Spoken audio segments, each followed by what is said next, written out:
کو اچھا لگے یا برا لگے، آپ کو میں مثال دیتا ہوں امام خمینی کی. پوری زندگی ان کی غریب الوطنی میں گزری ہے. عراق میں سیٹل ہو گئے تھے. ایران میں آپ کو پتا ہے اس بادشاہ کی حکومت تھی جس کے پیچھے امریکہ تھا، لیکن امام خمینی نے کم از کم 2 ڈیکیز تک سلو اینڈ اسٹڈی محنت کی. جتنے ایران سے قافلے جاتے تھے حج کے لیے، راستے میں عراق میں ان کے پاس رکتے تھے ان کے بڑے علماء، ان کی کیسٹیں اس وقت چلتی تھیں. چھوٹے چھوٹے بچوں سے انہوں نے برین واشنگ شروع کی. اور یہ حال ہے کہ 1979 میں 1979 آج سے 44 سال پہلے وہ بندہ جب تہران ایئرپورٹ پہ اترا، واقعی 1 ملین بندہ ریسیو کرنے آیا تھا. یہ پی ٹی آئی کا 1 ملین نہیں ہے، نہ نون لیگ کا 1 ملین. ان کی پوری زندگی کے جلسے ملا کے نا 1 ملین نہیں بنتے. ان کو پتہ ہی نہیں کہ 1 ملین کتنا بڑا فگر ہوتا ہے. 5-7 ہزار بندہ کیمرے میں آپ دکھاتے ہیں تو لاکھوں نظر آتا ہے، لیکن وہاں واقعی امام خمینی کو 1,10 لاکھ بندہ ریسیو کرنے آیا تہران ایئرپورٹ پہ. فوج بھی حکومت یعنی وہ فوجیوں نے بھی ہتھیار ڈال دیے تھے، تو انہوں نے کہا نہیں آپ ہتھیار اٹھائیں، آپ ہماری فوج ہیں. کوئی خون نہیں بہا اور انقلاب آیا. اس کے پیچھے ریزن تھی کہ مذہب ایک تھا، فرقہ ایک تھا.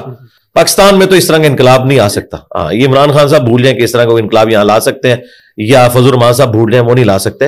ادھر 7100 فرقے، 7100 جماعتیں، 7100 ذاتاں. لیکن وہاں اچھا امام خمینی کی بات اس لیے کی، پھر امریکہ کے پریشر پہ عراق سے بھی انہیں نکلنا پڑا. آخری ان کے 6 مہینے جو تھے نا انقلاب ایران سے پہلے وہ فرانس میں گزرے ہیں. 6 مہینے امام خمینی نے مرغی کا گوشت نہیں کھایا، کیونکہ فرانس کے اندر آپ گوشت خود ذبح نہیں کر سکتے تھے اور جو ملتا تھا وہ حلال نہیں ہوتا تھا. تو لوگوں نے کہا کہ حضرت ہم کسی گاؤں میں لے جاتے ہیں مرغی ذبح کر کے تو لے. انہوں نے کہا نہیں میں ادھر ہوں، اس قانون کی پاسداری کروں گا. اچھا جی، انہوں نے 6 مہینے مرغی کا گوشت نہیں کھایا. جناب یہ لیڈر ہوتے ہیں، ایویں نہیں لوگ مثالیں دیتے. لیڈر کوئی عام بندہ نہیں ہوتا.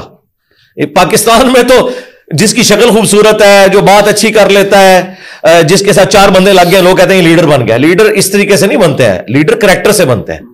تو ایسے لوگ کریکٹر والے لوگ ہوتے ہیں، لوگ پھر ان کے پیچھے جاتے ہیں اور جانے بھی دیتے ہیں. تو یہ قانون کی پاسداری ہے اس طرح کے معاملات کو. پھر نبی الاسلام کے بارے میں صحیح بخاری میں آتا ہے صلح حدیبیہ کا معاہدہ لکھا جا رہا تھا، ٹرانزیشن پیریڈ تھی.